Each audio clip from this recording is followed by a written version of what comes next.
بے شک مسلمان مرد اور مسلمان عورتیں، مومن مرد اور مومن عورتیں، فرما برداری کرنے والے مرد اور فرما بردار عورتیں، راست باز مرد اور راست باز عورتیں، صبر کرنے والے مرد اور صبر کرنے والی عورتیں،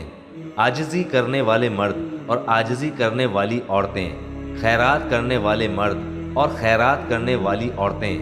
روزے رکھنے والے مرد اور روزے رکھنے والی عورتیں، اپنی شرمگاہ کی حفاظت کرنے والے مرد اور حفاظت کرنے والیاں، بکثرت اللہ کا ذکر کرنے والے اور ذکر کرنے والیاں، ان سب کے لیے اللہ تعالیٰ نے وسیع مغفرت اور بڑا ثواب تیار کر رکھا ہے۔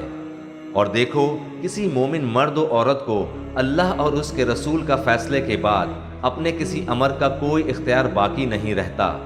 یاد رکھو، اللہ تعالیٰ اور اس کے رسول کی جو بھی نافرمانی کرے گا وہ صریح گمراہی میں پڑے گا۔